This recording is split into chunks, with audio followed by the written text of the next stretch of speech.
बिस्मिल्लाहिर्रहमानिर्रहीम। अस्सलाम वालेकुम वरहमतुल्लाहि वबरकातुहू। उम्मीद है कि आप लोग खैरियत से होंगे। आज मैं आपको इंशाअल्लाह अज़्ज़वजल गुनाहों के मुतालिक एक ऐसी बात बताने वाला हूँ। हम लोग जो हैं वो व्हाट्सएप स्टेटस जो है वो लगाते हैं, हम उसमें क्या लगाते हैं? हम अपने गुनाहों के अंदर इजाफा कर रहे हैं।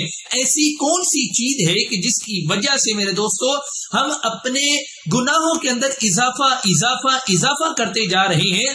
हम लोग अपने गुनाहों से इस्तिग़फ़ार किस तरह कर सकते हैं? हम इन गुनाहों से किस तरह बच सकते हैं?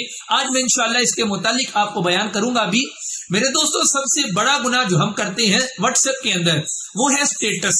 हम जब स्टेटस पर गाने लगाते हैं, बुरी कोई बात लगाते हैं और ऐसी भी बातें लगाते हैं जिनका कोई अमल नहीं होता, जिनका कोई भी मेरे दोस्तों हवाला नहीं होता, ऐसे ही अपनी तरफ से मन गलत बातें जो हम स्टेटस पर लगा देते हैं।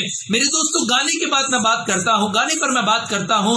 जब हम कोई गाना लगाते हैं मेरे दोस्तों, आपके कॉन्टेक्ट के अंदर अगर 200 तादाद है और वो आपका स्टेटस देखते हैं, अगर उनमें से 100 बंदा भी आपका स्टेटस देखता है, मेरे दोस्तों 100 बंदों का गुनाह आपके जिम्मे पर आ जाता है। अगर 100 बंदों में से एक बंदा भी आपको कह देता है अरे भाई ये मुझे भी सेंड कर दो, तो मेरे दोस्तों जब तक उसके मोबाइल में वो गाना रहेगा, वो गंदी बात उसके मोबाइल में रहेगी, वो झूठी बात उसके मोबाइल में रहेगी, तब तक मेरे दोस्तों आपको गुनाह मिलता रहेगा, तब तक आपके नामा आमाल में गुनाह लिखे जाते रहेंगे।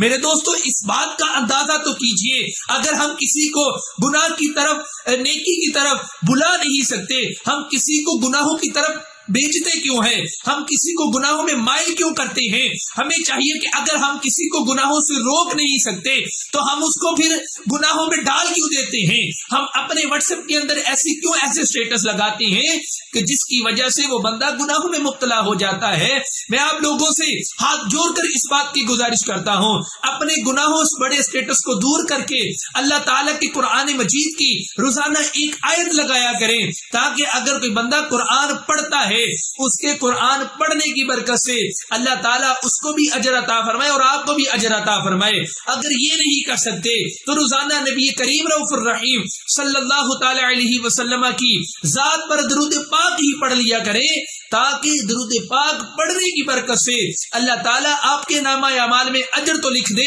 ताकि आप गुनाहों से महफूज तो हो जाए। हमें हर तरह मेरे दोस्तों गुनाहों से महफूज रखना भी चाहिए और रहना भी चाहिए। और स्टेटस पर जो मैंने बात की है मेरे दोस्तों, ये आपके लिए है कि आप इस पर कोई बयान लगा दे, कोई अच्छा किसी आलिम दीन का स्टेटस लगा दे जिसमें वो अच्छी बात करे। 30 सेकंड का स्टेटस मेरे दोस्तों मिल जाते हैं, कोई अच्छी अहादीस मुबारका लगा दे ताकि वो पढ़ने से आपको भी सवाब मिले। अल्लाह ताला हम सबको ऐसे गुनाहों से महफूज रखे जिनसे हमारी आखिरत बर्बाद होती है। अस्सलामु अलैकुम वरहमतुल्लाहि वबरकातुहू।